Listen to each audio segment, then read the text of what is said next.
యేసుక్రీస్తు నామములో చేరువచ్చిన ప్రియులందరికీ శుభములు వందనాలు తెలియజేస్తున్నాను. ప్రియమైనటువంటి దేవుని వల్ల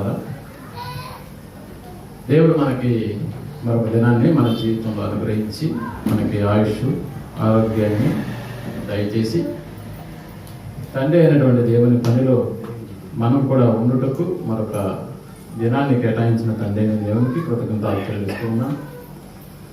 ప్రియమైనటువంటి దేవుని వల్ల దేవుని యొక్క ఆలోచనలు అద్భుతమైన రీతిగా దేవుడు మన కొరకు రాయించారు. 66 పుస్తకాల సముదాయంలో ఆయన రాయించినటువంటి మాటల విలువ అమోఘం. ఈరోజు కూడా పరలోకపు యాత్రకు ప్రారంభం ఏది? పరలోకపు యాత్ర అనగానే భూమి మీద మనం జరిగించేటటువంటి యాత్రల లాంటిది కాదు. భూమి మీద యాత్రను మనం కొనసాగించాలంటే ఒక ప్రాంతం నుంచి మరొక ప్రాంతానికి, లేక ఒక రాష్ట్రం నుంచి మరొక రాష్ట్రానికి, లేక ఒక దేశం నుంచి మరొక దేశానికి వెళ్ళి వచ్చేటటువంటి యాత్రలు మనకి బాగా తెలుసు. పరలోకపు యాత్ర అని అంటే ఇది ఒకసారి వెళ్ళడమే కానీ తిరిగి వచ్చేటటువంటి స్థితి అయితే మనలో ఉండదు. భూమి మీద మనం జరిగించేటటువంటి యాత్రలు మరలా తిరిగి మనం నివసించేటటువంటి ప్రాంతానికి రావాలి. కానీ పరలోకపు యాత్ర అనేటటువంటిది తిరిగి మరలా భూమి మీదకు చేరేటటువంటి యాత్ర కాదు. ఒకసారి భూమి నుండి మనం ప్రారంభిస్తే భూమి నుండి ప్రారంభమైనటువంటి ఈ యాత్ర పరలోకం చేరుకునేంత వరకు జరిగించాల్సినటువంటి ప్రయాణం. పరలోకం చేరిన తర్వాత మరలా నాది భూలోకం కదా, మరలా నేనున్న ప్రదేశానికి వెళ్ళిపోవాలని అంటే అది జరగనటువంటి పని. ఎందుకు అని అంటే మన లోకం భూలోకం కాదు కాబట్టి. అందుకనే భూలోకానికి సంబంధించి చాలా మంది భూలోక దినాలను పురస్కరించుకొని భూలోకంలో మనం ఎవరు అని చెప్పడానికి చాలా సంగతులే రాయించారు. భూలోకంలో మనం ఎవరు అని అంటే యాత్రికులమును పరదేశులమునై ఉన్నాము అని. ప్రియమైనటువంటి వాళ్ళరా, ఈ పరలోకపు యాత్రను ప్రారంభించడానికి అది భూలోకమే ఒక వేదికగా ఉంటుందన్న సంగతిని మనం మర్చిపోకూడదు. అప్పుడప్పుడు చూడండి, కొత్తగా ఏదైనా ఒక పథకాన్ని ప్రవేశపెట్టేటప్పుడు ప్రభుత్వం ఆ పథకానికి సంబంధించి అట్టహాసంగా దాని ప్రారంభపు వేడుకలు చేస్తూ ఉంటారు. ఒక వారం క్రితం ఆలోచన చేస్తే దాదాపుగా 5-6 వేల వాహనాలు జగన్మోహన్ రెడ్డి గారు ప్రారంభించారు. నిత్యావసర సరుకుల పంపిణీకి సంబంధించిన వాహనాలు. ఓ ప్రారంభపు వేడుక ఎలా ఉంటుందో మనకి బాగా తెలుసు. అయితే పరలోకపు యాత్ర అనేటటువంటిది భూలోకంలో ప్రారంభించి పరలోకంలో ముగించాల్సినటువంటి యాత్ర. ప్రియమైనటువంటి వాళ్ళరా, ఈ యాత్రకు మనకి కావలసినటువంటివి, ఈ యాత్రకు ఆరంభానికి అవసరమైనటువంటిది ఏదో మనం లేఖనాలను బట్టి మనం ఆలోచించాలి. అప్పుడప్పుడు చూడండి, కొందరు తమలో తామే మాట్లాడుకుంటూ ఉండేటటువంటి వాళ్ళని మనం చూస్తూ ఉంటాం. తమలో తాము మాట్లాడుకునేటటువంటి వారిని లోకం ఏమనుకుంటుందని అంటే పిచ్చోడు వీడు అని. చాలా మంది రోడ్ల మీద తమకు తాము మాట్లాడుకుంటూ ఉంటారు. ఏదో అవసరం ఉన్నట్టుగా పరిగిస్తారు, తీరా అక్కడికి వెళ్ళి మళ్ళీ వెనక్కి పరిగిస్తూ ఉంటారు. ఓ విచిత్రమైనటువంటి చేష్టలు నడి రోడ్డు మీద చేసేటటువంటి వారిని మనం ఏమంటామంటే వీరు పిచ్చోళ్ళు అని. అందుకని పెద్దగా పట్టించుకోం. అయితే ప్రియమైనటువంటి వాళ్ళరా, బైబిల్లో మనకి కనిపిస్తున్నటువంటి వారిలో అటు పాత నిబంధనలు కావచ్చు, ఇటు క్రొత్త నిబంధనలు కావచ్చు, తమలో తాము మాట్లాడుకునేటటువంటి వాళ్ళు తమలో దేనిని గురించి మాట్లాడుకుంటున్నారని మనం ఆలోచిస్తే పాత నిబంధనలో మనకి కనిపించేటటువంటి వ్యక్తి రాజైన దావీదు. ఆయన ఏమంటాడని అంటే తనలో తనకు తానే మాట్లాడుకుంటూ ఓ పదాన్ని ఉపయోగిస్తున్నాడు. నా ప్రాణమా యెహోవాను సన్నుతించుము అని. నా ప్రాణమా యెహోవాను సన్నుతించుము, నా అంతరంగమునున్న సమస్తమా అని మాట్లాడుతున్నాడు. అంటే రాజైన దావీదు గారు ఎవరితో మాట్లాడుతున్నాడు ఇక్కడ అని అంటే తనకు తానే మాట్లాడుకుంటున్నాడు. ఇలాంటి మాటలు మనం నడి రోడ్లో నిలబడి మాట్లాడుకుంటే నిజంగా లోకం కూడా మనల్ని ఏమంటుందంటే పిచ్చివాళ్ళు అని అంటారు. అందుకనే గదిలోకి వెళ్ళి మనకు మనమే మాట్లాడుకోవాల్సినటువంటి ఒక పరిస్థితి మనలో ఉండాలి. అలాగే క్రొత్త నిబంధనలోకి వచ్చి ఆలోచిస్తే ధనవంతుడు తన పంట బాగా పండిందని పాత వాటిని పడగొట్టి వాటి స్థానంలో క్రొత్త వాటిని నిర్మించి తనకు పండినటువంటి పంటను తీసుకొని వచ్చి కూర్చుకొని నా ప్రాణమా అని తన కూడా తనతోనే మాట్లాడుకుంటున్నాడు. నా ప్రాణమా తినుము త్రాగుము, ఏమన్నాడు, సంతోషించుము. చూసారా, ఇతడు కూడా తనకు తానే మాట్లాడుకునేటటువంటి స్థితిని కలిగి ఉన్నాడు. ఏమటువంటి వాళ్ళరా, ఈ రెండు రకాల మనుషుల యొక్క మాటల విశ్లేషణకు ముందు మనలో మనం కూడా మాట్లాడుకోవాలని అంటే అది రోడ్డు మీద జరిగించేటటువంటి కార్యక్రమం కాదు. మన ఇంట్లోనే మనం మనతో మాట్లాడుకోవాలి, మనతోనే మనం మాట్లాడుకోవాలి. మనం రాసుకున్నది వాక్యం చెప్తున్నప్పుడు మనం రాసుకుంటూ ఉంటాం వాక్యాలు. కొన్ని రాసుకున్నటువంటి వాక్యాలను మనం ఆలోచిస్తే ఇది ఖచ్చితంగా నేను మా వాళ్ళకు చెప్పాలి, ఇప్పుడు చెప్పబడుతున్నటువంటి ఈ వాక్యాన్ని రాసుకునేటటువంటి నేను మా ఊర్లో ఉన్నటువంటి వాళ్ళకి చెప్పాలి, లేక మరొక స్థానిక సంఘంలో నేను మాట్లాడాలి అనేటటువంటి ఆలోచనతో మనం ఏం చేస్తూ ఉంటామని అంటే వాటిని జాగ్రత్తగా రాసుకొని మరొక దగ్గర చెప్పడానికి మనం ఉపయోగపడే విధంగా వాటిని రాసుకుంటూ ఉంటాము. అయితే ప్రియమైనటువంటి వాళ్ళ అపోస్తలుడైనటువంటి పౌలు గారు ఇదే విషయాన్ని గురించి విశ్లేషణ చేస్తూ రోమీయులకు రాసిన పత్రిక 2వ అధ్యాయం 21వ వచనాన్ని రాస్తూ ఆయన చెబుతున్నటువంటి మాట ఎలాంటిదో మనం ఆలోచించగలిగితే, ఎదుటి వారికి బోధించు నీకు నీవే బోధించుకొనవా.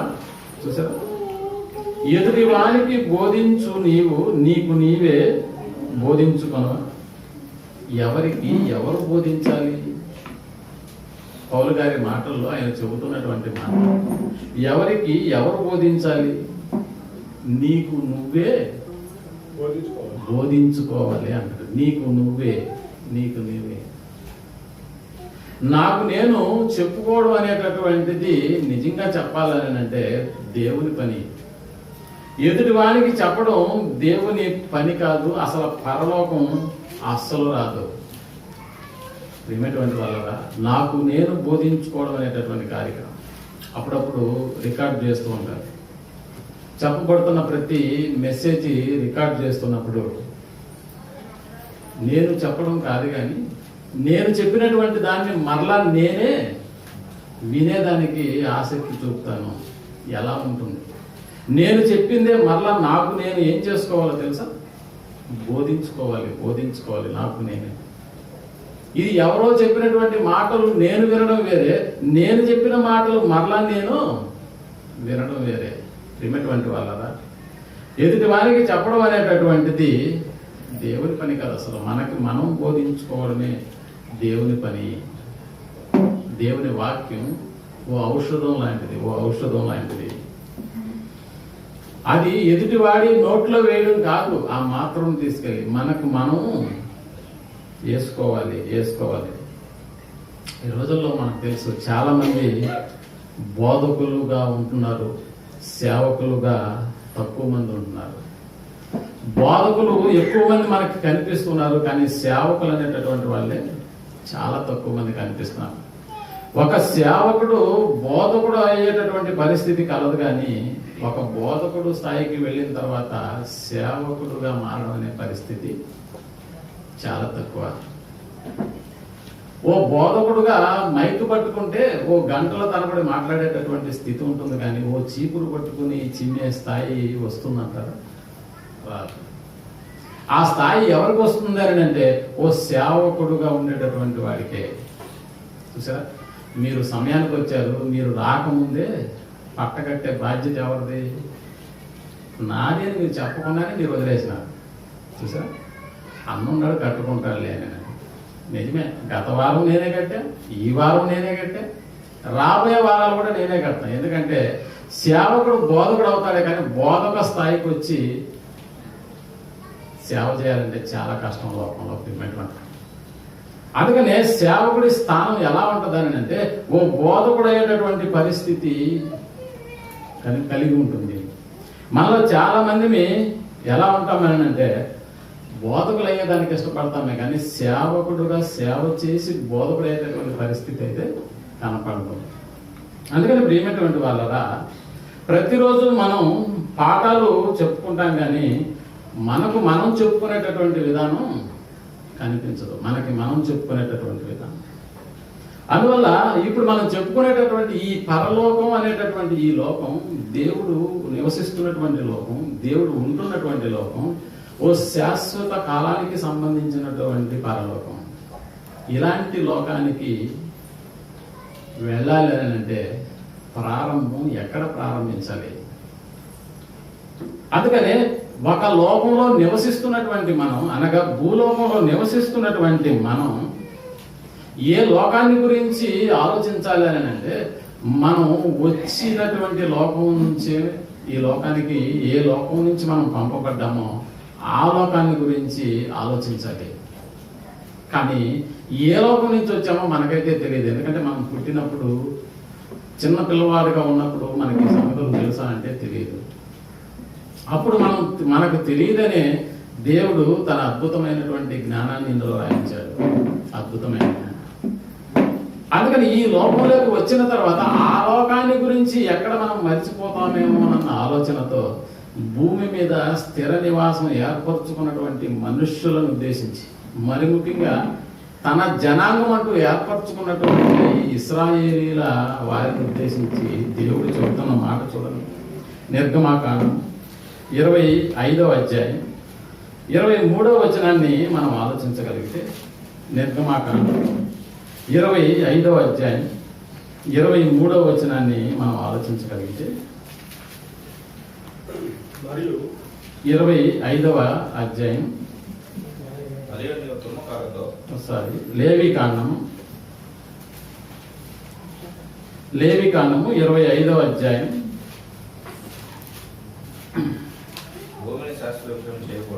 భూమిని శాశ్వత విక్రయము చేయకూడదు. ఆ భూమి ఎవరిదంట? నాదే. నాది అంటలేదండి దేవుడు. ఆ భూమి ఎవరిదంటాడు? ఆ భూమి నాదే. మీరు నా యొద్ద కాపురమున్న పరదేశులు. మీరు నా యొద్ద కాపురమున్న పరదేశులు. మీరు నా యొద్ద కాపురమున్న పరదేశులు అంటే భూమి ఎవరిదని చెప్తున్నాడు? భూమి నాది అంటలేదు ప్రేమటువంటి వాళ్ళదా. భూమి నాదే. భూమి నాదే. మీరు ఎవరు అని అంటే నాది అనబడినటువంటి, నాదే అయినటువంటి ఈ భూమి మీద కాపురం ఉంటున్నటువంటి పరదేశులు. చూసారా, ఇది ఇశ్రాయేలులకు మాత్రమే చెప్పబడింది కదండి, ఇది మనకి చెప్పినటువంటిది కాదు అని ఎంత మాత్రం అనుకోవడానికి వీలు లేదు. ఎందుకనంటే కొన్ని యూనివర్సల్ ప్రిన్సిపల్స్ అని కొన్ని ఉంటాయి. నువ్వు ఏ దేశానికి వెళ్ళినా సూర్యుడు ఏ దిక్కున ఉదయిస్తాడని అంటే తూర్పు దిక్కున మాత్రమే ఉదయిస్తాడు. ప్రేమటువంటి వాళ్ళదా, కొన్ని యూనివర్సల్ ప్రిన్సిపల్స్ అనేటటువంటివి ఇది ఒక వ్యక్తికి సంబంధించినటువంటిది కాదు కానీ మనుషులందరికీ సంబంధించినటువంటిదే. ఆ రోజు చెప్పింది ఇశ్రాయేలుకు కదా, మరి నాకు కాదు కదా అని అనుకుంటే ప్రేమటువంటి వాళ్ళరా, ఎప్పుడు నిత్య సత్యాలు అవి అందరికీ వర్తిస్తాయి. అప్పుడప్పుడు చూడండి, మనం ఎక్కడైనా ఖాళీ ప్రదేశాలు మనకు కనిపించాయనుకో, ఆ ఖాళీ ప్రదేశాలు వేరే వాళ్ళు ఎక్కడ ఆక్రమించుకుంటారేమో అన్న ఉద్దేశంతో ఆడొక బోర్డు నాటి పెడతారు. ఏంటి ఆ బోర్డు అంటే this site belongs to so and so అని రాస్తారు. అంటే ఈ స్థలము నాకు సంబంధించింది, దీన్ని ఎవరో అతిక్రమించడానికి కానీ ఆక్రమించడానికి కానీ వీలు లేదని ఒక బోర్డును నాటుతూ ఉంటారు. ఏమిటువంటి వాళ్ళని భూమి యొక్క పరిధిని దాటి అలా వెలుపలికి వెళ్ళి భూలోకం వైపు చూసినప్పుడు దేవుడు కూడా ఓ బోర్డు నాటి పెట్టాడు. ఇది నాదే, ఇది నాదే. ఇందులో ఉన్నటువంటి మీరంతా ఎవరు? This land belongs to God. ఇందులో ఉన్నటువంటి మీరందరూ ఎవరు అని అంటే, ఇందులో ఉన్నటువంటి మీరు పరదేశులు. చూసా? ఇప్పుడు ఆలోచించేది, నీకు నువ్వే బోధించుకొనవా అని చెప్పబడినటువంటి పౌలు యొక్క మాటలను మనం ఆలోచిస్తే, ఇప్పుడు నీకు నువ్వే ఈ బోధను బోధించుకోవచ్చు. నేను ఎవరిని అని నాకు నేనే బోధించుకున్నప్పుడు నాకు అర్థం అవ్వాల్సిన విషయం ఏంటంటే, నేను పరదేశిని. అలాగే మీకు మీరు బోధించుకొని చూడండి, మీరెవరు?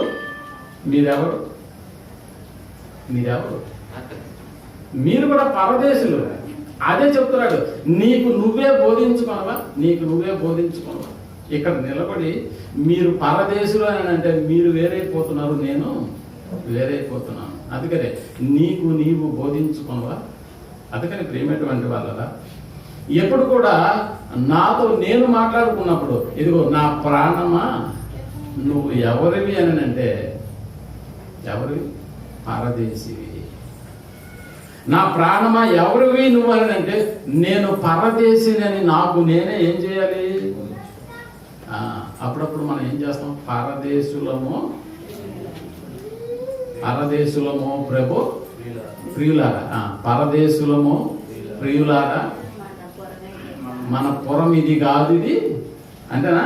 ఆ పాట సరిగా రాదు. నిజంగా ఆ పాట పాడితే బాగుందండి. పరదేశులం అనేటటువంటి పాట ఎప్పుడు పాడతాం తెలుసా? మనం ఎవరన్నా పోతే కానీ పాడతాం.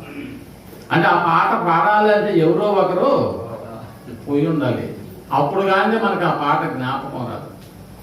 పరలోకము నా దేశం అనేటటువంటి పాట కూడా మనం ఏమైనా రెగ్యులర్గా పాడుకునేటటువంటి పాట, రెగ్యులర్గా పాడే పాట లేదండి.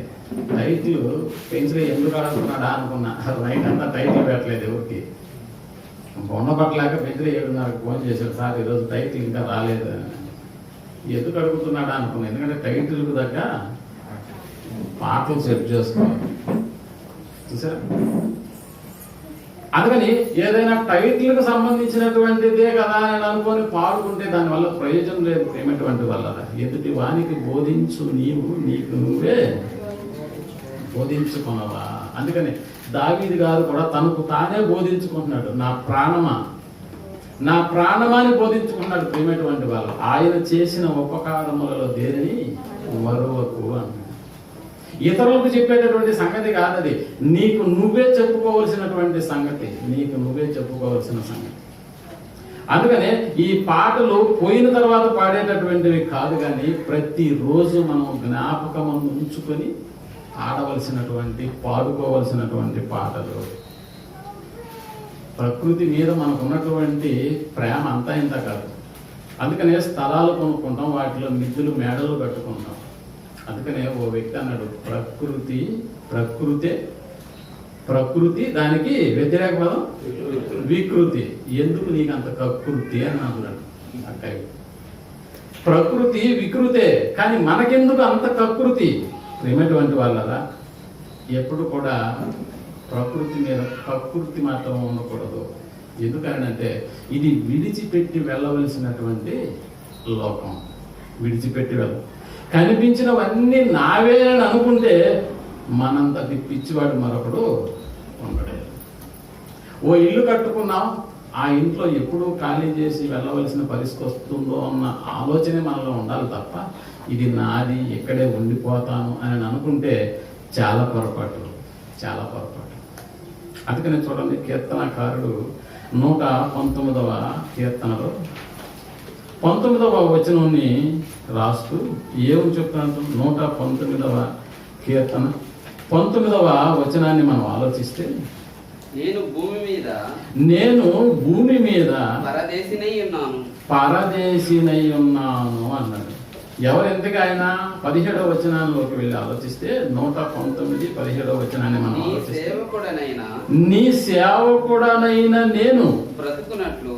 చూసారా, దావీదు ఎవరంట దేవునికి? సేవకుడు.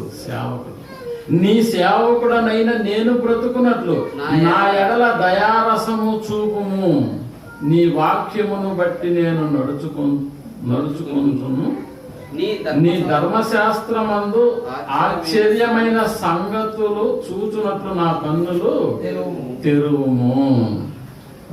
నేను భూమి మీద పరదేశినై ఉన్నాను అన్నాడు. ప్రేమటువంటి భూమి మీద నేను ఎవరినేనంటే పరదేశిని. ఎప్పుడన్నా చెప్పుకున్నావా నీకు నువ్వు? ఈ బోధ నీకు నువ్వే ఎప్పుడన్నా బోధించుకున్నావా అని అంటే మనకు మనమే ఎప్పుడు బోధించుకునే పరిస్థితిలోకి రాలేదు ప్రేమటువంటి. అందుకనే ఎదుటి వారికి బోధించు నువ్వు, నీకు నువ్వు బోధించుకున్నావా? అందుకని ఎప్పుడైనా మన ప్రాణంతో ఏం చెప్పుకోవాలంటే, ఇదిగో నువ్వు ఎక్కడ ఉండాల్సినటువంటి ఆత్మవు కావు, ఈ లోకం నీది కాదు, ఈ ఇల్లు నీది కాదు, ఈ ప్రాంతం నీది కాదు, అసలు ఈ లోకము ఈ భూమే నీది కాదని ఎప్పుడైనా బోధించుకున్నాం? లేదు. ఇతరులకు ఈ మాట చెప్పమంటే చాలా సులభంగా చెప్పేస్తాం. అందుకనే మనకి మనం బోధించుకోవాలన్న. అందుకనే దావీదు గారు కూడా నేను భూమి మీద పరదేశినై ఉన్నాను అని చెప్తున్నాడు. భూమి మీద నేను పరదేశులై ఉన్నటువంటి మనము మన పురమైనటువంటి పరలోకపు పురానికి వెళ్ళాలంటే దీన్ని ప్రారంభించవలసినటువంటి చోటు భూమే. ఎలా వెళ్ళాలి? ఇది చూడండి, ఒక దేశం నుంచి మరొక దేశానికి వెళ్ళాలి అని అనుకునేటటువంటి వాళ్ళు తమ ప్రయాణానికి సంబంధించినటువంటి ఓ ప్రోగ్రామ్ని రెడీ చేసుకుంటారు. అమెరికా అనుకుంటే వెళ్ళిపోతారా? ఓ ప్రయాణాన్ని ప్రారంభించాలనుకున్నప్పుడు ఇక్కడ అనుకొని వెంటనే అక్కడ తిరిగి ప్రత్యక్షమవుతాడా? ఇక్కడ మాయమైపోయానంటే అలాంటి పరిస్థితి ఏది లేదు. అలాంటి టెక్నాలజీ ఇంకా రాలేదు మనకి. బస్సు ఎక్కాలన్నా, దేంట్లో ప్రయాణం చేయాలో ముందుగానే నీకంటూ ఒక అవగాహన ఉంటుంది. అది కారా, రైలా, బస్సా, విమానమా? ఏ ప్రయాణానికి సంబంధించినటువంటి ప్రోగ్రామ్ నీకంటూ ఒక అవగాహన ఉంటుంది. ఇటువంటి వారా ఈ పరలోకపు యాత్రను ప్రారంభించడానికి వేదిక భూలోకమే అయితే, చరిత్రలోనికి వెళ్ళి ఇదిగో భూమి మీద నుంచి ఒక ప్రాంతం నుంచి మరొక ప్రాంతానికి ప్రయాణాన్ని కట్టమన్నాడు. ఎవరిని అని అంటే తన స్వజనులైన ఇశ్రాయేలీలను. అది భూమి మీద నుంచి ఒక ఐగుప్తు అనేటటువంటి దేశం నుంచి మరొక పాలు తేనెలు ప్రవహించే కనాను దేశానికి ప్రయాణాన్ని కట్టమన్నాడు.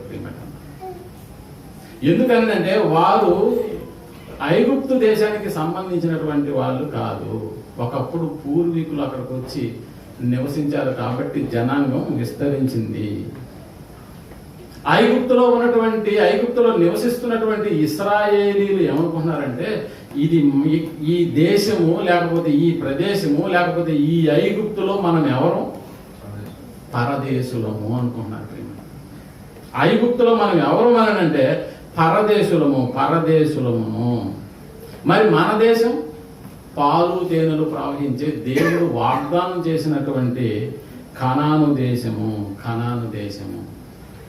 ఇలా అనుకుంటున్నారే కానీ అక్కడికి పోవడానికి ప్రయత్నాలు ఏమీ జరగలేదు. చాలాసార్లు దేవుని వాళ్ళు ఏం చేశారో తెలుసా?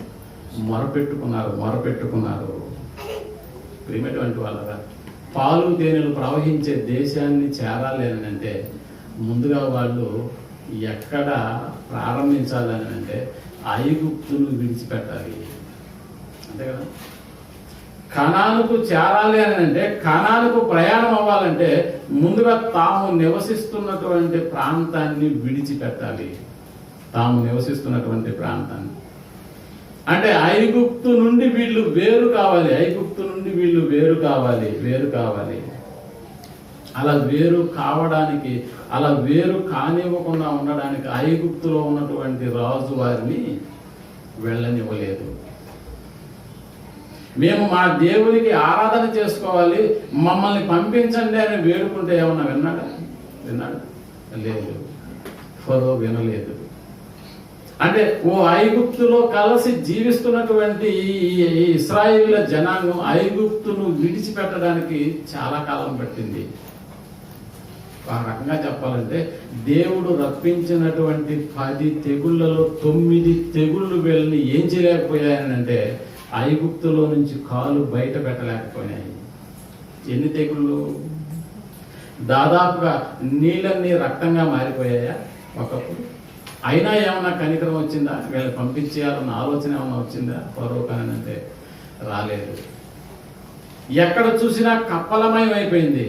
అయినా మనస్సు ఏమైపోయింది అని అంటే కఠినంగా మారిపోయింది.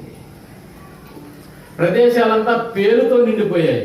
ప్రదేశాలన్నీ మిడతలతో నిండిపోయాయి. దాదాపుగా 9 తెగుళ్ళు ఐగుప్తు యొక్క బానిసత్వం నుంచి ఇశ్రాయేలీలను వేరు చేశాయనంటే వేరు చేయలేకపోయాయి. ప్రియమైనటువంటి వాళ్ళు,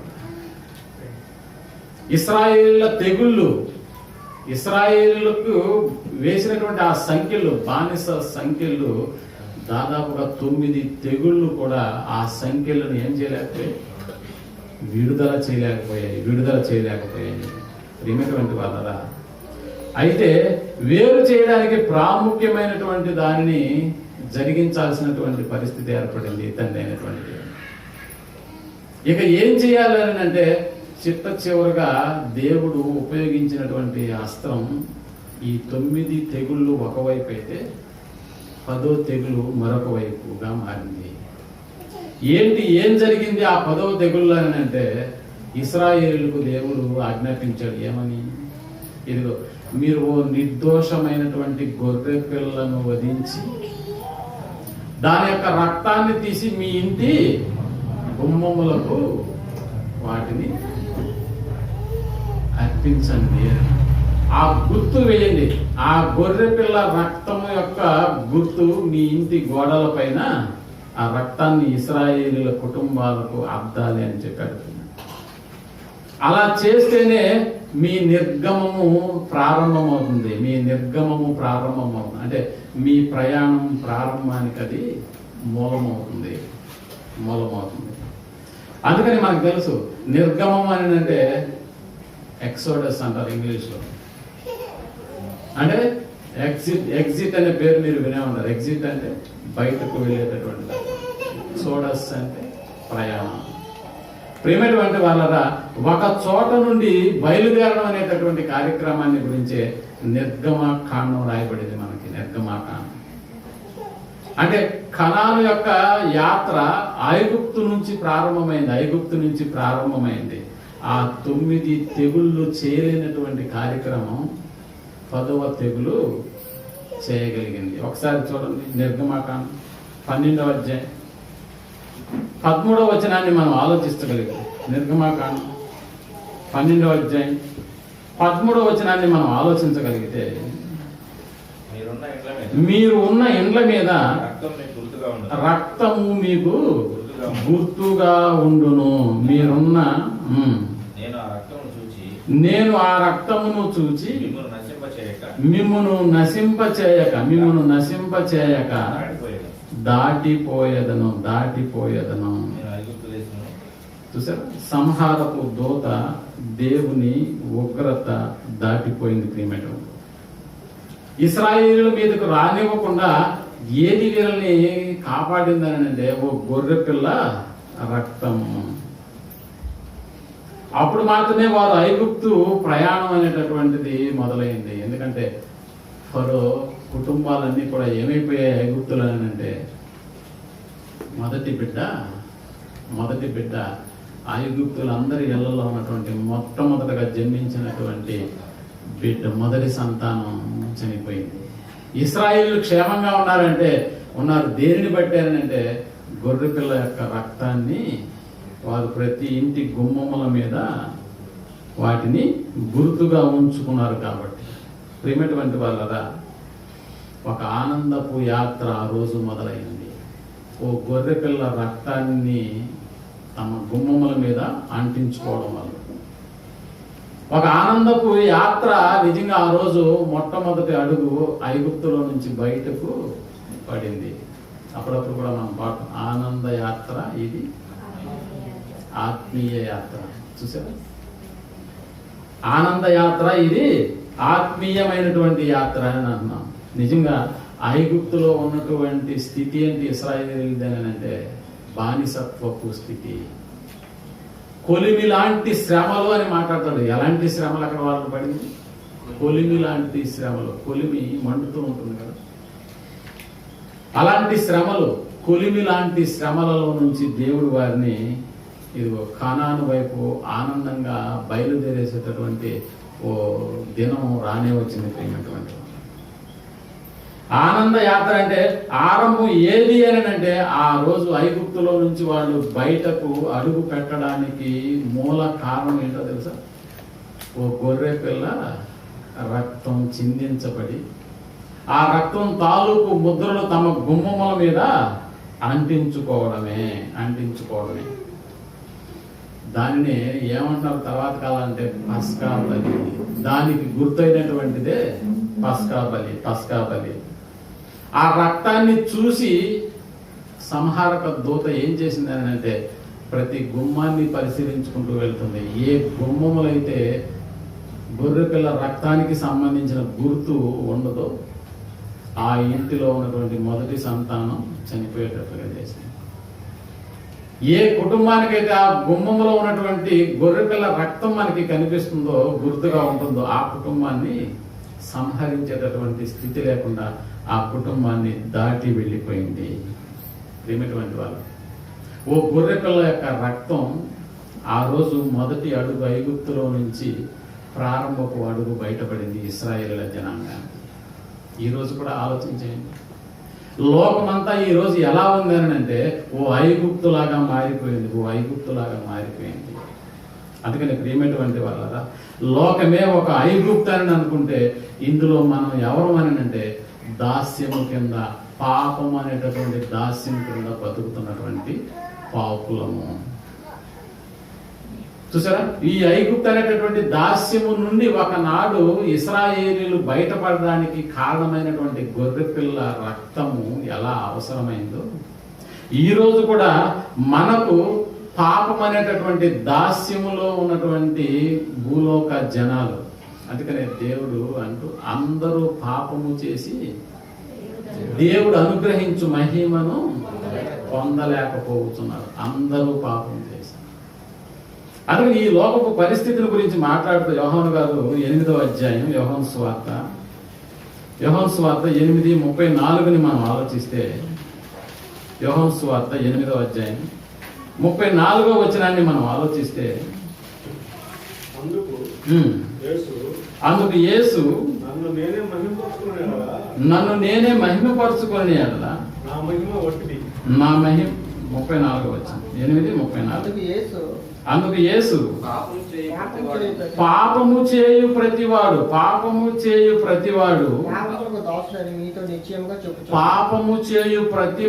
పాపమునకు దాసుడు. ఐగుప్తులో ఉన్న ప్రతి ఒక్కడు ఎవరు? ఐగుప్తు బానిసత్వమునకు దాసుడు.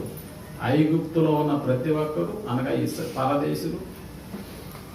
నిజానికి ఐగుప్తు వారికి పరదేశే కాబట్టి ఐగుప్తులో ఉన్న పరదేశులు అనగా ఇశ్రాయేలీలు ఐగుప్తు అనేటటువంటి దాస్యమునకు వారు ఎవరు అంటే దాసులు. ఇప్పుడు ఆలోచించండి, లోకం అనేటటువంటి ఈ ఐగుప్తులో పాపము చేస్తున్న ప్రతివాడు పాపమునకు ఏమైపోతున్నాడు? దాసుడైపోతున్నాడు. పాపమునకు దాసుడు. మరి దేవుడున్న లోకం వేరుగా ఉంది, మనం నివసిస్తున్నటువంటి లోకం వేరుగా ఉంది. దేవుడు ఉన్నటువంటి లోకమైన పరలోకమునకు మనం వెళ్ళాలంటే పాపులతో ఆయన ఏం చేయడు? సహవాసం చేయడు. పాపులతో సహవాసం చేసే స్థితి తండ్రి అయిన దేవునికి లేదు. అందుకనే దేవుని గురించి మాట్లాడుతూ ఆయన పరిశుద్ధుడని మానక గాన ప్రతిగానములతో నిత్యము దేవదూతలు ఆయనను పొగుడుతూ ఉంటారు. ఈ సంగతి మనకు తెలుసు. పరిశుద్ధుడు ఉన్నటువంటి ఆ లోకానికి మనం వెళ్ళాలని అంటే మనం ఉన్న లోకమేమో పాపులతో నిండిపోయినటువంటి లోకము, పాపమునకు దాస్యరికం చేసేటటువంటి లోకం. ప్రేమటువంటి వాళ్ళరా, ఐగుప్తులో ఉన్నది దాస్యము కాబట్టి అందుకే దేవుడు నిన్ను కనానుకు తీసుకెళ్లాలనుకుంటున్నాడు. ఇశ్రాయేలు జనాన్ని నువ్వు ఐగుప్తులో బానిసత్వం కింద నువ్వు ఉన్నావా, అందుకనే నిన్ను పాలు తేనెలు ప్రవహించే దేశంలోకి తీసుకెళ్ళడానికి ఇష్టపడ్డాడు. ఆ ప్రారంభపు అడుగు దేని వల్ల మొదలైందని అంటే, ఓ గొర్రె పిల్ల రక్తాన్ని చిందించి దానిని గుర్తుగా నీ గుమ్మముల మీద వేసుకోవడం వల్ల మొదటి అడుగు బయటపడింది. ప్రేమటువంటి వాళ్ళ, మనకు తెలుసు ఓ ప్రయాణం చేయడానికంటూ ఓ పద్ధతి ఉంటుంది. ఏంటి ఆ పద్ధతి? ప్రయాణం చేయాలని అంటే, ఒకవేళ నువ్వు కారులో వెళ్ళాలంటే నువ్వు ఇంటిలో నుండి రెడీ దేని దగ్గరకు రావాలి? కారు దగ్గరకు రావాలి. చూసారా, ఒక ప్రయాణానికి నువ్వు రైలును ఎన్నుకుంటే ఇప్పుడు ఇంటిలో నుంచి బయలుదేరి ఎక్కడికి రావాలి? ప్రారంభం అంటే నువ్వు దేంట్లో నువ్వు ప్రయాణం చేయాలనుకుంటే అది కాదా, రైలు దగ్గరకు వెళ్ళాలి. చూసారా, అప్పుడప్పుడు మనం అనుకుంటూ ఉంటాము, నాదేంద్ర అన్న మీటింగ్ అని చెప్పాడు, మీటింగ్కి మనం ఎంత ఇచ్చేసాం? ఒక 10,000 5,000 ఇచ్చేసాం కదా, పరలోకం నాకు గ్యారెంటీ అనుకుంటూ ఉంటాం. అక్కడ మీటింగ్లో మనం స్టేజ్ వేసే బాధ్యతను మనం తీసుకున్నాం కాబట్టి నాకు కూడా పరలోకంలో దేవుడు నా కొరకు ఏమేస్తాడు? ఓ స్టేజ్ వేస్తాడని మనం మురిసిపోతున్నాం. లేదు ప్రేమటువంటి, నువ్వు డబ్బులు ఇచ్చినా, నువ్వు స్టేజ్ వేసినా, నువ్వు అక్కడికి వచ్చి పని చేసినా, కానీ పరలోకపు ప్రయాణం దేంతో మొదలవ్వాలో తెలుసా? గొర్రెపిల్ల రక్తంతోనే మొదలవ్వాలి. గొర్రెపిల్ల ఎవరు? ఒకనాడు ఇశ్రాయేలు వధించినప్పుడు అది గొర్రెపిల్లే, మగ గొర్రెపిల్లే, పరిశుద్ధమైనటువంటి గొర్రెపిల్లే. కానీ ఇప్పుడు కూడా అదే గొర్రెపిల్ల కావాలి. ఎందుకంటే ఐగుప్తు అనేటటువంటి ఈ దాస్యంలో నుంచి నువ్వు బయటపడాలని అంటే, ఓ పరలోకపు యాత్రను నువ్వు ప్రారంభించాలంటే ఇక్కడ కూడా నీ మొట్టమొదటి అడుగు దేంతో ప్రారంభం అవ్వాలో తెలుసా? ఏదో ఆదివారం వచ్చేసి ఇక్కడ కూర్చొని వెళ్ళిపోయినంత మాత్రాన ఇది సాధ్యమవుతుందని అంటే లేదు. బుధవారం అంతా వస్తాను, ప్రతి బుధవారాలు వస్తాను అని అంటే నువ్వు వచ్చి కూర్చొని వెళ్తూ ఉంటావు. ఎలాగో తెలుసా? ఓ బస్ స్టాండ్లోకి వెళ్ళి రెడీ అయిపోయి, ఓ బస్ స్టాండ్లోకి వెళ్ళిపోయి వెయిటింగ్ హాల్లో కూర్చొని వచ్చిపోయే బస్సులను చూసేసి ఆ పోయేటటువంటి బస్సులలో వెళ్ళేటటువంటి వారికి టాటా చెప్పి రావాల్సిందే తప్ప బస్సు ఎక్కేటటువంటి పరిస్థితి అయితే ఉండదు. సంఘం కూడా కొంతమందికి బస్ స్టాండ్ లాగా తయారైపోయింది. కారణం ఏంటంటే ఓ అడుగు ప్రారంభం ఇంకా ప్రారంభం చేసుకోవట్లేదు.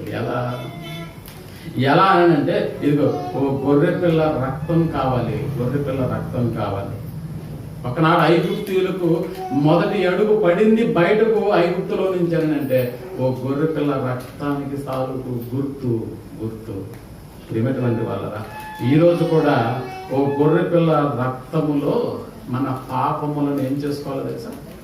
కడుక్కోవాలి. ఆ రోజు గుర్తు గుమ్మముల మీద ఉండాలి. ఈ రోజు అదే రక్తము మన పాపములను కడిగేసుకునేటటువంటి ఓ స్థితిలోనికి రావాలి. అందుకని యోహాను గారు చెబుతూ, ఇదిగో లోక పాపములను మోసుకొని పోవు దేవుని గొర్రెపిల్ల. అలాంటి దేవుని గొర్రెపిల్ల రక్తములో మన పాపములను కడుక్కుంటే గాని పరలోకపు యాత్రకు సంబంధించిన ప్రయాణాన్ని నువ్వు భూమి మీద మొదలు పెట్టలేదు. అందుకనే దానికి సంబంధించినటువంటి ఓ కార్యక్రమమే మనకి కనిపిస్తుంది, బాప్తిస్మం అనేటటువంటి కార్యక్రమం. ప్రేమటువంటి వాళ్ళరా, బాప్తిస్మం తీసుకున్నటువంటి వాడు ఏం చేస్తాడని అంటే, ఇదిగో సంఘంలోకి వచ్చి కూర్చుంటాడు. బాప్తిస్మం తీసుకోకుండా ఉండేటటువంటి వ్యక్తి ఎలా ఉంటాడని అంటే, ఓ బస్ స్టాండ్లోకి వెళ్ళి కూర్చుంటాడే కానీ బస్సు ఎక్కి తన గమ్యస్థానాన్ని చేరుకునేటటువంటి స్థితి అయితే ఉండదు. చాలా మంది మనలో బాప్తీసాలు తీసుకోలేదు. కొంతమంది ఎలా ఉంటుంది సంఘం వాళ్ళకి? ఓ బస్ స్టాండ్ లాగా ఉంటుంది. గమ్యాన్ని చేరుతారా అంటే లేదు. ఎందుకంటే ప్రారంభపు అడుగు పడాలని అంటే దేంతో ప్రారంభించాలి వాళ్ళంటే, ఓ గొర్రెపిల్ల రక్తంలో తమ పాపములను కడుక్కోవాలి.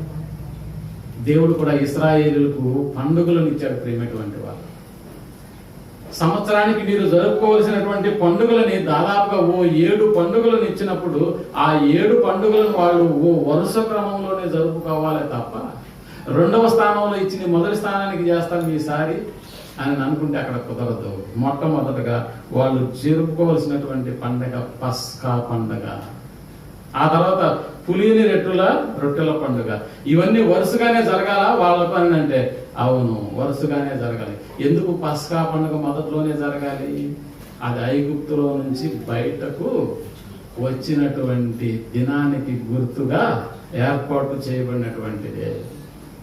అందుకని చూడండి, లేవీకాండం 17వ అధ్యాయం 11వ వచనాన్ని మనం ఆలోచిస్తే, లేవీకాండం 17వ అధ్యాయం 11వ వచనాన్ని మనం ఆలోచిస్తే దేవుడు రాయిస్తూ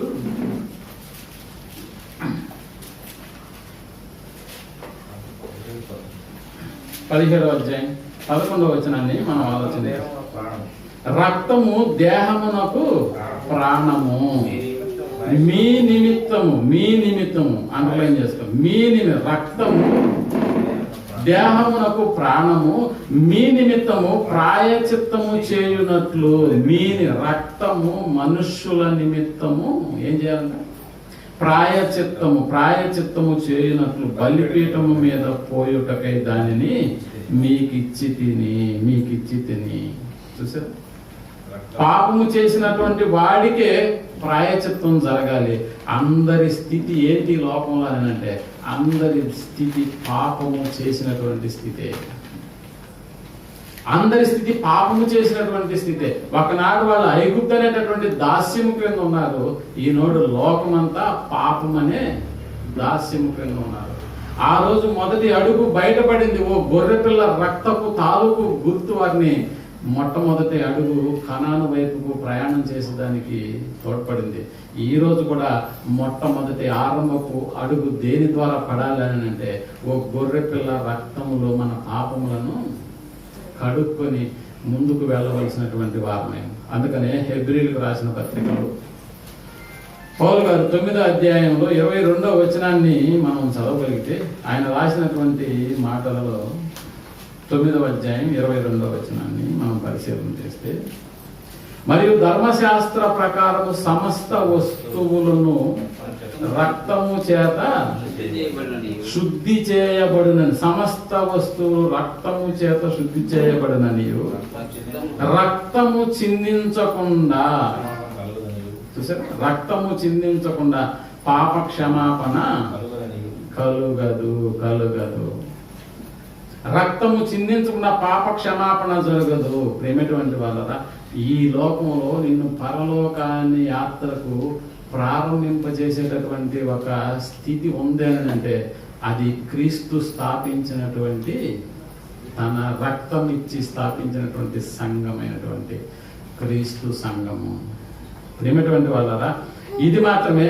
ఎలాంటిది సంఘం అని అంటే, ఇదిగో విశ్వాసులను రక్షించేటటువంటి రక్షణ తాలూకు ఓడ.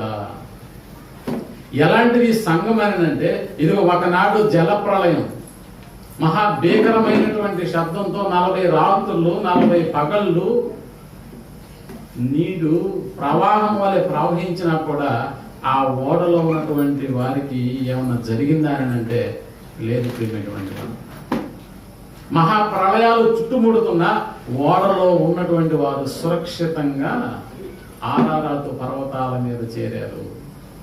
సంఘం కూడా అలాంటిదే. ఎన్ని విపత్కరమైనటువంటి పరిస్థితులు సమాజంలో దాపురించినా నీకంటూ ప్రొటెక్షన్.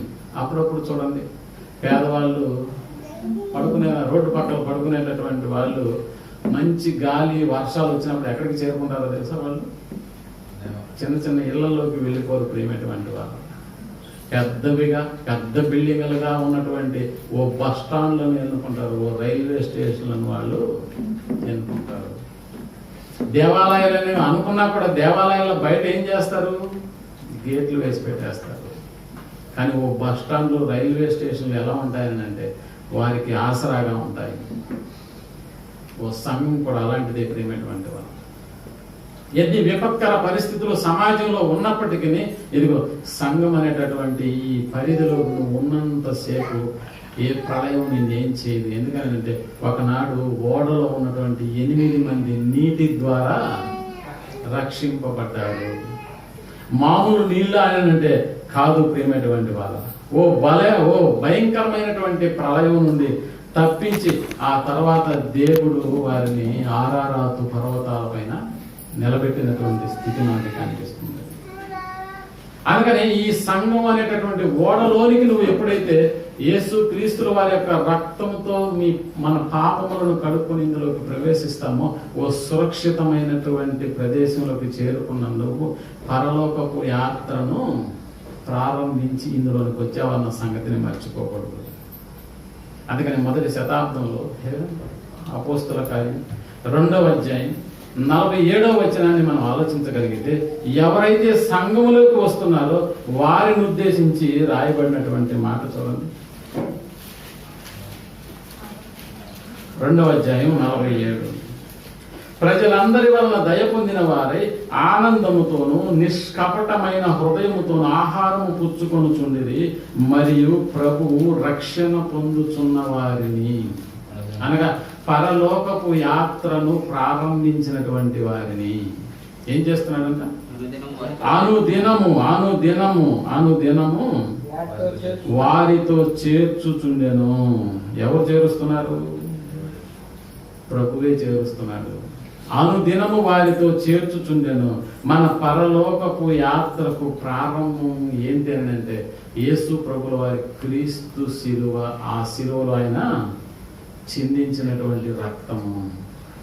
అందుకని ప్రియమైనటువంటి వాళ్ళరా, ఈ గొర్రె పిల్ల ఎలాంటిదని అంటే ఆయన నోట ఏ కపటమును లేదు, పరిశుద్ధమును నిర్దోషమైనటువంటి గొర్రె పిల్ల వంటి రక్తము అని మాట్లాడుతున్నాడు.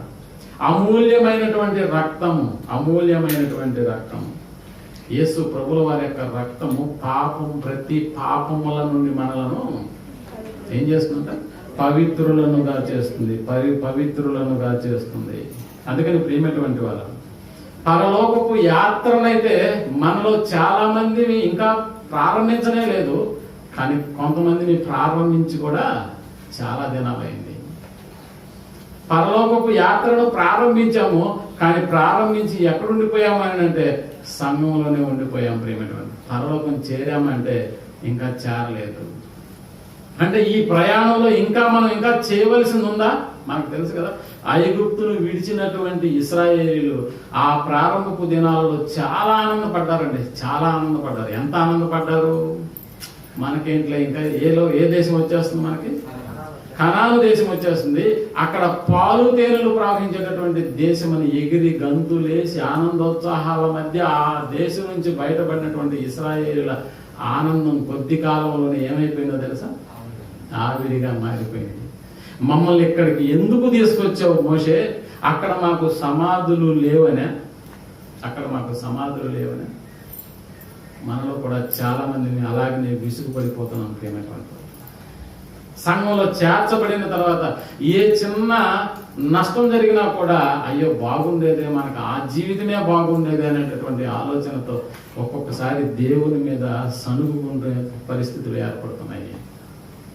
ఒక్కొక్కసారి ఎందుకు ఈ యాత్ర అవసరమా మనకి, అసలు పరలోకాన్ని ఎవడు చూశాడు అని రక్షణ పొందినటువంటి వారిలో కూడా, పరలోకపు యాత్రను ప్రారంభించినటువంటి వారిలో కూడా చాలా మంది ఏమైపోయారో తెలుసా?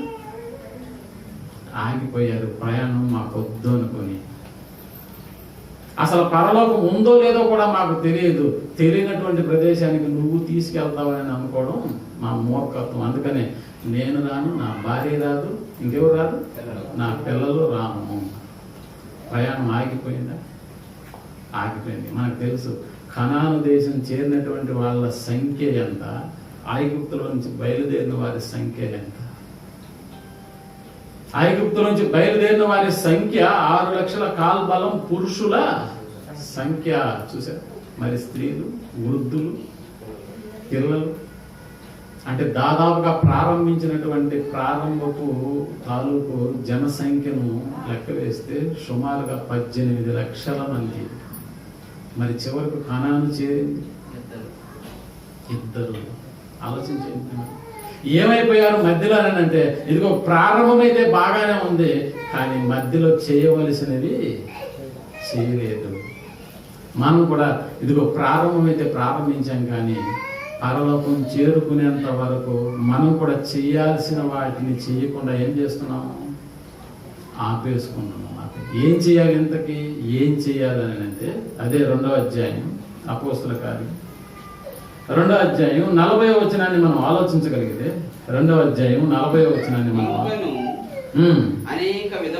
ఇంకను అనేక విధములైన మాటలతో సాక్ష్యం ఇచ్చి మీరు మూర్ఖులకు, అదిగో మీరు మూర్ఖులకు, ఈ తరము వారికి వేరే, ఈ తరము వారికి వేరే, ఈ తరము వారికి ఏం చేయాలంట?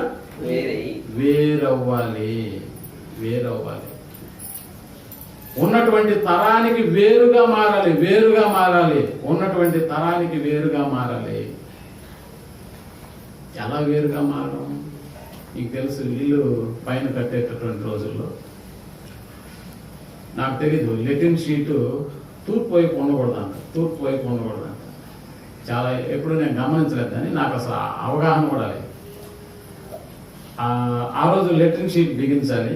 బిగించేటప్పటికి నేను ఆఫీస్కి వెళ్ళిపోయినా, మేస్త్రి ఫోన్ చేశాను, కట్టేద్దాం సార్. ఇక్కడ ఇటు చూస్తే అంటే దక్షిణం ఉత్తరం పెట్టాలి, కానీ ఆ స్థలం అలా లేదు అనుకూలంగా.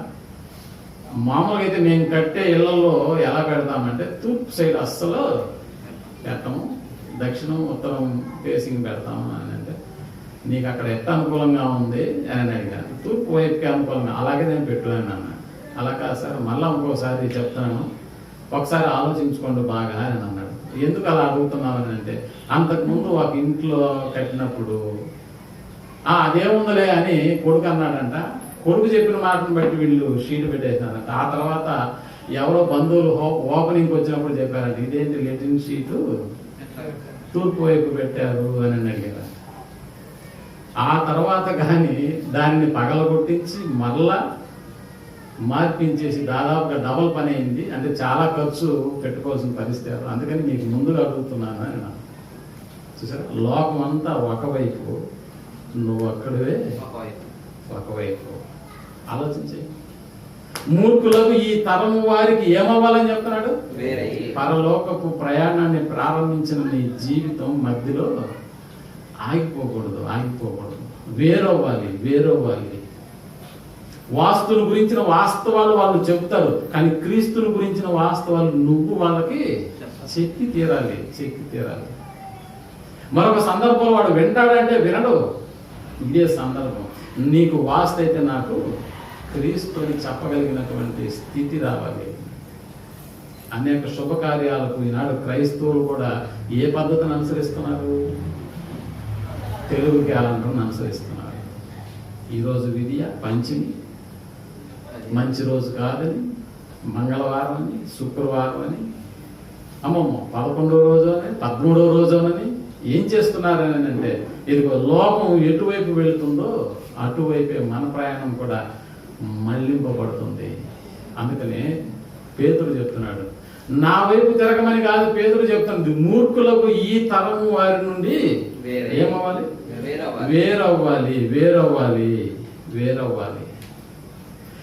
ప్రయాణాన్ని ప్రారంభిస్తున్నటువంటి నువ్వు మూర్ఖులకు ఈ తరము వారి నుండి వేరైతే గాని, ఇదిగో ఐగుప్తులో నుండి వేరైతే గాని మరొక ప్రయాణానికి నువ్వు అడుగు ఎలాగ వేయలేవు.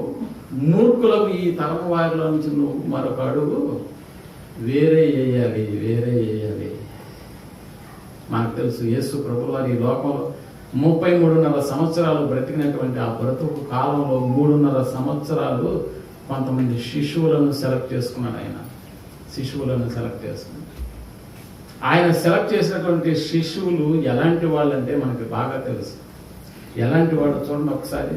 మత్తయి రాసిన సువార్త 4వ అధ్యాయం 20వ వచనంలో ఒక శిష్యుడు మనకి కనిపిస్తాడు. మత్తయి సువార్త 4వ అధ్యాయం 20వ వచనాన్ని మనం ఆలోచించగలం. మత్తయి సువార్త 4వ అధ్యాయం. నేను మిమ్మల్ని మనుషులు పట్టు జాలరుగా చేశాను. 4వ అధ్యాయం 20. ఓకే. వెంటనే వారు తమ వలలు విడిచిపెట్టి ఆయనను వెంబడించిరి.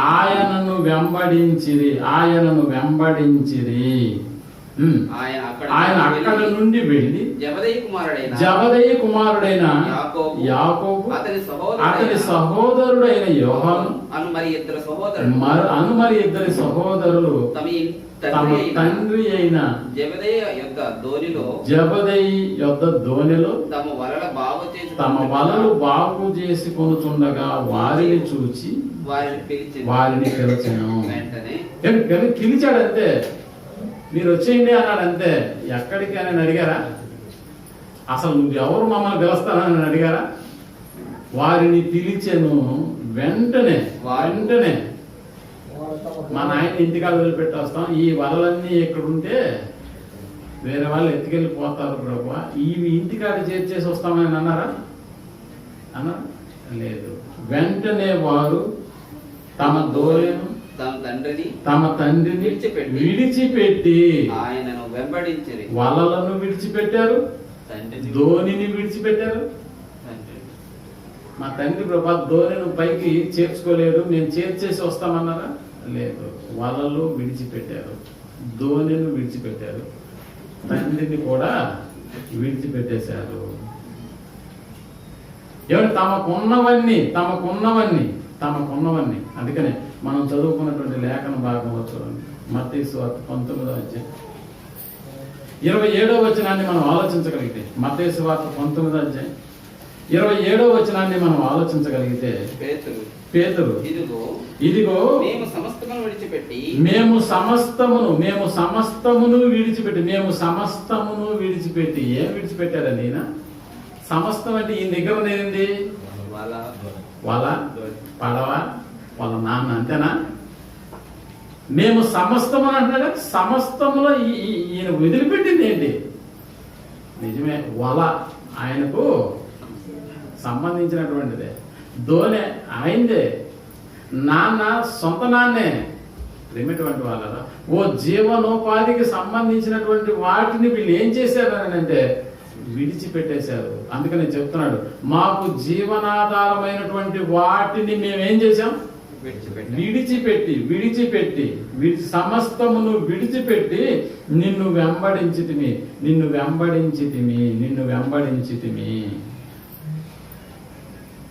చూసారు? ఈ పరలోకపు ప్రయాణాన్ని ప్రారంభించినటువంటి వారిలో ఉండవలసినటువంటి లక్షణం, మూర్ఖులకు ఈ తరము వారి నుండి వేరవ్వాలి. అంత మాత్రమే కాదు, ఇదిగో మొదటి శతాబ్దంలో తమ యొక్క ప్రయాణాన్ని ప్రారంభించినటువంటి మనుషులు తమ స్థిర ఆస్తులను అమ్మి సమిష్టిగా ఉంచుకొని తమకు ఏ కొదువ లేకుండా జీవించినటువంటి స్థితి మనకి కనిపిస్తుంది కదా. ఏమైనటువంటి వాళ్ళ మొదటి శతాబ్దపు క్రైస్తవ్యం ఓ పరలోకపు యాత్రను ప్రారంభించినటువంటి మనుషుల యొక్క మనోగతాన్ని మనం ఆలోచిస్తే సమస్తాన్ని విడిచిపెట్టేటటువంటి స్థితి వారిలో మనకి కనిపిస్తుంది. బర్నబా మిగుల భూమి కలవాడు. ఏం చేశాడు? అతను అమ్మేశాడు. చూసారా ప్రేమటువంటి వాళ్ళ? ఏం జరుగుతుందని అంటే, ఇదిగో విడిచిపెట్టవలసినవి విడిచిపెట్టట్లేదు ఈనాడు మనం. అలాగని సంపాదించుకోవలసినవి ఏమైనా సంపాదించుకున్నామని అంటే లేదు. ఓ శాస్త్రులు పరిచయులు లాగా ఎలా తయారైపోయినాం ఇప్పుడు క్రైస్తవులు అనబడినటువంటి మనం అని అంటే ఎలా తయారైన చూడండి. మత్తయి రాసిన సువార్త 23వ అధ్యాయం 23వ వచనాన్ని మనం ఆలోచించగలిగితే, అయ్యో వేషధారులైన శాస్త్రులారా, పరిసయ్యులారా, మీరు పుదీనాలోను సోపులోను జీలకర్రలోను 10వ వంతు చెల్లించి ధర్మశాస్త్రములో అదిగో అన్నిటిని ఏం చేస్తాం? 10వ వంతు చెల్లించేసేసి ధర్మశాస్త్రములో ప్రధానమైనటువంటి విషయములు ధర్మశాస్త్రములో ప్రధానమైనటువంటి విషయములను అనగా న్యాయమును కనికరమును విశ్వాసమును ఏం చేసినారంటే న్యాయమును కనికరమును, దానితో పాటుగా దేన్ని విడిచిపెట్టారంటే వీళ్ళు విశ్వాసమును విశ్వాసము. అంటే ఉన్నవే విడిచిపెట్టి వచ్చినటువంటి మనుషులు మనకి కనిపిస్తున్నారు ఈ పరలోకపు యాత్రను ప్రారంభించినటువంటి వారిలో. మరి ముఖ్యంగా శాస్త్రులు, పరిసయ్యులు మేము పుదీనాలోను జీలకర్రలోను 10వ వంతు చెల్లించేస్తున్నాము, ఇది మాకు చాలు, ఈ పరలోకం మాదే అనుకుంటున్నారు. కానీ ఏటిని విడిచిపెట్టారు?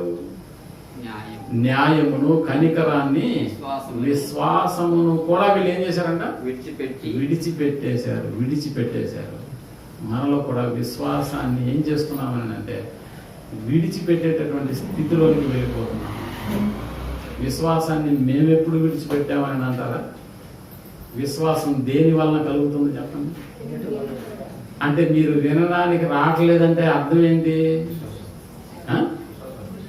విశ్వాసం మాకొద్దు అనుకుంటున్నారు, అంతే కదా. వినడానికి ఎప్పుడు అవకాశాలు ఉంటాయి? 1 ఆదివారం, 2 బుధవారం. అంతే. సో వినడానికి మేము రావని అంటే మాకు అవసరం లేనిది ఏంటి? విశ్వాసమును విడిచిపెట్టి అందుకని యేసు ప్రభు తన 2వ రాకడలో భూమి మీద విశ్వాసమును కనుగొను అంటే విశ్వాసము లేనటువంటి ఓ స్థితిలోనికి వెళ్ళిపోయే ప్రమాదం ఉంది. అందుకని దేవుడు చెప్పాడు, విశ్వాసముతో నువ్వు ఈ యాత్రను ప్రారంభించావు, కానీ ఈ యాత్రలో చాలా వరకు నువ్వు కనపరచవలసింది ఏంటంటే విశ్వాసము. ఎందుకు విశ్వాసం కనపరచాలి?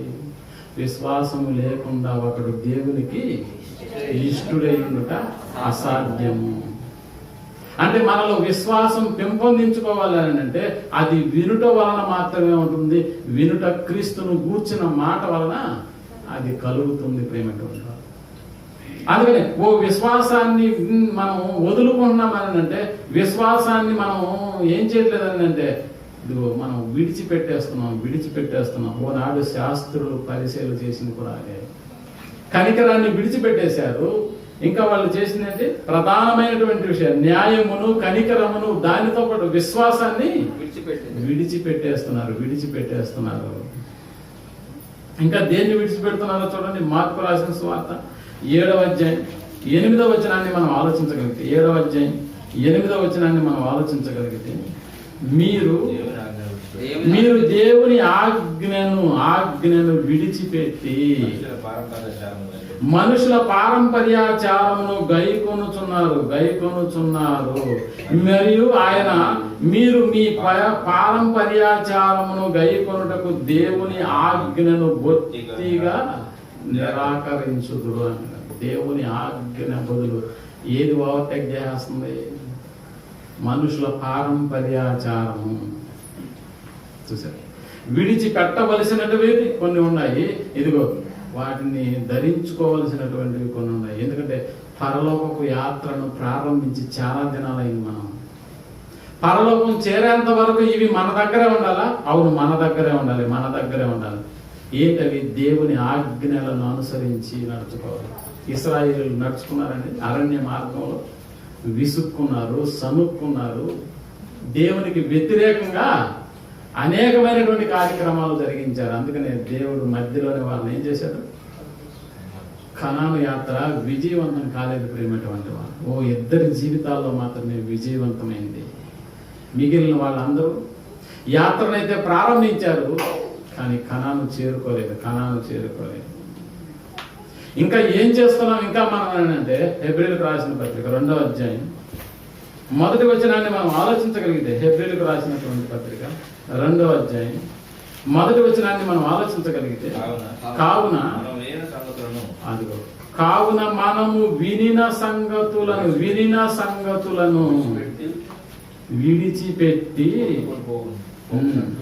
కొట్టుకొని పోవునట్లు, వినిన సంగతులను విడిచిపెట్టి కొట్టుకొని పోకుండునట్లు వాటి యందు మరి విశేష జాగ్రత్త కలిగి ఉండవలెను. విశేషమైనటువంటి జాగ్రత్త దేని విషయంలో? వినిన సంగతుల పట్ల విశేషమైనటువంటి జాగ్రత్త. కొనిన వస్తువుల పట్ల విశేషమైన జాగ్రత్త ఉంటుందా? వినిన సంగతుల పట్ల విశేషమైన జాగ్రత్త ఉంటుంది. మనకు ఆలోచించండి. కొనిన వస్తువులను చాలా జాగ్రత్తగా భద్రం చేసుకుంటాం ప్రేమటువంటి వాళ్ళు. కొనిన వస్తువులను ఓ బీరువా, దానికి ఒక తాళం, బీరువాలో మళ్ళా ఇంకొక చిన్న అర, దానికి మళ్ళా ఇంకొక తాళం, అందులో మళ్ళా ఓ సైడ్ అర, దానికి. ఎందుకు అన్ని తాళాలు? జాగ్రత్త. ఏంటి ఎంతకీ అందులో ఉన్నవి? కొనిన వస్తువులు. మరి వినిన సంగతులు? వినిన సంగతుల మాట ఏంటి?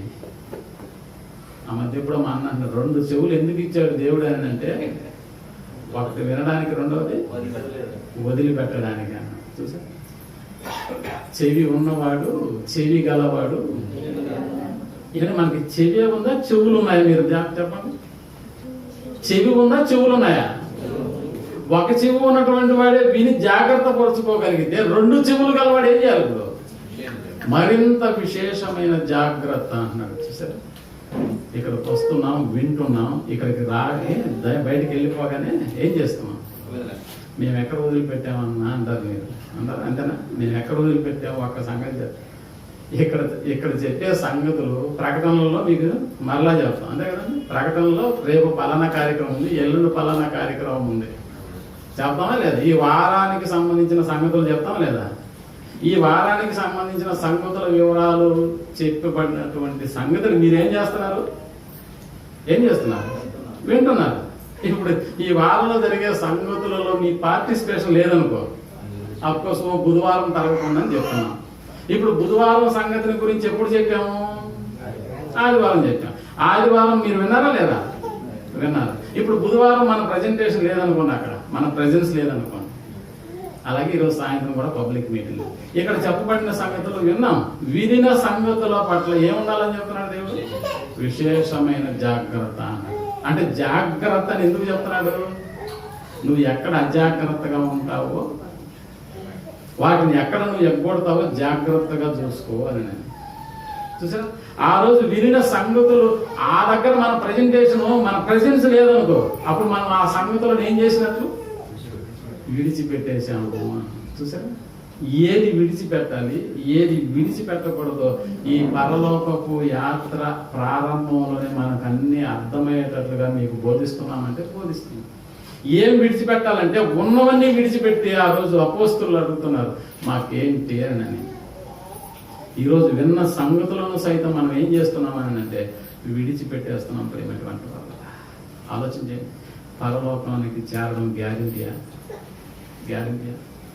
పరలోకపు యాత్రనైతే ప్రారంభించామే కానీ ఈ ప్రారంభంలో అనేక మందిని మనతో తీసుకొచ్చి కూర్చోబెట్టుకున్నాం, కానీ ఇప్పుడు చివరి వరకు వెళ్ళేది ఎవరు?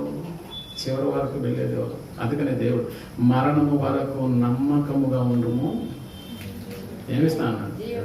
ఎక్కడేస్తారు కిరీటం? ఇక్కడ జీవ కిరీటం, నిత్యము జీవించడానికి ఉపయోగపడేటటువంటి కిరీటం, నిత్య జీవితము. ఏమన్నారు చూడండి, మనం చదువుకున్నటువంటి లేఖనం బాబు మత్తయి రాసిన సువార్తలో,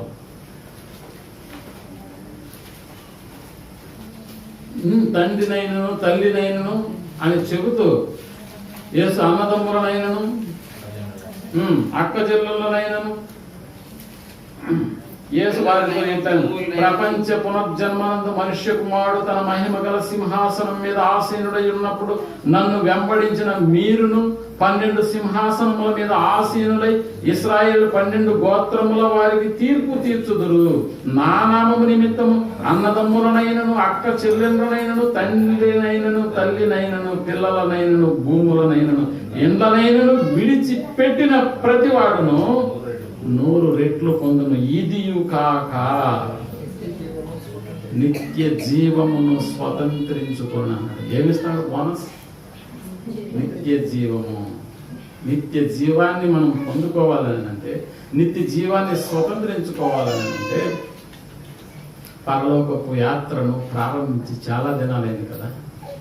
చాలా దినాలైనటువంటి నువ్వు మూర్ఖులకి తరం వారి నుండి వేరవ్వాలి.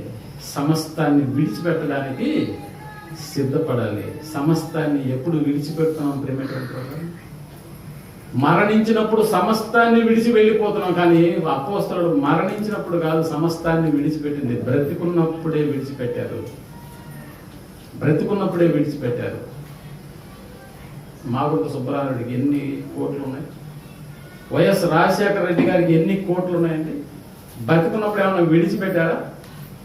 మరణించినప్పుడు విడిచిపెట్టారా? వాళ్ళు మరణించినప్పుడు విడిచిపెట్టారు. మరణించినప్పుడు ఎలాగూ విడిచిపెట్టి వెళ్ళిపోతాం. అదేదో బ్రతికున్నప్పుడు విడిచేస్తే పోలా. దేవుడు కూడా అదే, అపోస్తలు కూడా అదే చెప్తున్నారు. మేము సమస్తమును విడిచిపెట్టామని అన్నప్పుడు ఇదిగో మీరు 100 రెట్లు అది మాత్రమే కాక నిత్య జీవమును స్వతంత్రించుకుంటారు అన్నాడు. అందుకని పరలోకపు ప్రయాణాన్ని క్రీస్తు గొర్రె పిల్ల వంటి రక్తము చేత దీనిని ప్రారంభించేశాము. ప్రారంభించబడినటువంటి మనము కనికరాన్ని, న్యాయమును, విశ్వాసమును విడిచిపెట్టకుండా మూర్ఖులకు ఈ తరం వారి నుండి ఏదై వినిన సంగతుల పట్ల మరి విశేషమైనటువంటి జాగ్రత్తను కలిగి ఉండి పరమ కణానైనటువంటి పరలోకపు యాత్రను మరణంతో ముగించి ఇక్కడ మరణించగానే ఆ లోకాన్ని చేరుకోవాలనేటటువంటి ఒకే ఒక ఆశను కలిగి ఉండి ఈ భూలోకంలో బ్రతకాలి. అందుకని తిమోతికి రాస్తూ, తిమోతి మనము ఈ లోకంలోనికి ఏమి తీసుకొని రాలేదు, ఇక్కడ నుండి వెళ్ళేటప్పుడు కూడా ఏమీ తీసుకొని వెళ్ళే పరిస్థితి లేదు అని చెప్తున్నాడు ప్రేమటువంటి. అందుకనే దేవుడు చెప్తున్నాడు, ఈ భూమి నాది, ఈ భూమి మీద మీరు పరదేశులు అన్నాడు. అందుకని పేతురు గారు మీరు ఈ భూమి మీద పరదేశులను యాత్రికులనై ఉన్నారు అని. మన పురం ఇది కాదు. పరలోకపు యాత్రను ప్రభు యొక్క రక్తము ద్వారానే మనం ప్రారంభించాం. ఈ లోకంలో ముగించవలసినటువంటి చేరుకోవలసినటువంటి బాధ్యత కూడా మన మీదే ఉంది. పరలోకపు యాత్రను ప్రారంభించి మనలో చాలా దినాలైంది. కొంతమంది ఇంకా ప్రారంభించకుండానే కాలం గడిపేస్తూ ఉన్నారు. వారికి నష్టం. ఇలా ప్రారంభించినటువంటి ఈ పరలోకపు యాత్ర ప్రారంభించిన మన జీవితాల్లో ఇదిగో వినిన సంగతుల పట్ల విశేషమైన జాగ్రత్తను కనపరచకపోయినా, కనికరమును, న్యాయమును, విశ్వాసమును విడిచిపెట్టిన ఇప్పటి వరకు బ్రతికిన బ్రతుకు కూడా వేస్ట్ అయిపోతుంది ప్రేమటువంటి. ఎలాగైతేనే పరలోకపు యాత్రను ప్రారంభించి దానిని పరలోకం చేరుకునే ముగించాలని మరొకసారి మనం ముగిస్తూ ఉన్నాను. ప్రార్థన చేస్తున్నాం. దయగలిగిన మా కన్న తండ్రి, మీ నామ ఘనకీర్తిలో అద్భుతమైనటువంటి మాటలు మీ గ్రంథం ద్వారా మాకు రాయించారు. అందుని బట్టి మీకు కృతజ్ఞతలు చెల్లిస్తాం. పరలోకపు యాత్రలు చాలా మంది మీ గొర్రెపిల్ల రక్తము అంటే అమూల్యమైనటువంటి రక్తము, మా ప్రభు అయినటువంటి యేసుక్రీస్తు వారు శిలువ యాగంలో చిందించినటువంటి రక్తము ద్వారా మేము ప్రారంభించాం. లోకము ఐగుప్తు అనేటటువంటి దాస్యము కింద నుంచి పాపం అనేటటువంటి దాస్యములో మేము బ్రతికి ఆ పాపాన్ని మేము శుద్ధీకరణ చేసుకోవాలి. మీ కుమారుడైనటువంటి యేసు ప్రభుల వారి యొక్క రక్తము మాకు ఎంతగానో ఉపయోగపడింది. పరమ కానానైనటువంటి పరలోకాన్ని యాత్రను మేము ప్రారంభించాము. దానిలో నుండి మేము తొలగిపోకుండా వినిన సంగతుల పట్ల విశ్వాసాన్ని కనపరుస్తూ విడిచిపెట్టుకొని పోకుండా అనేకమైనటువంటి మా బ్రతుకులలో ఏదైతే మీ కొరకు విడిచిపెట్టాలో వాటిని విడిచిపెట్టి, ఏవైతే మేము ధరించుకోవాలో వాటిని ధరించుకోము. ఆ ఉన్నతమైనటువంటి లోకాన్ని మేము చేరినట్లుగా మాకు సహాయం చేయమని కోరుకుంటూ ఈ ప్రార్థనను మా రక్షకుడు మీ ప్రియకుమారుడైనటువంటి యేసు ప్రభువు వారి నామములో అడిగి వేడుకొంచున్నాం తండ్రి.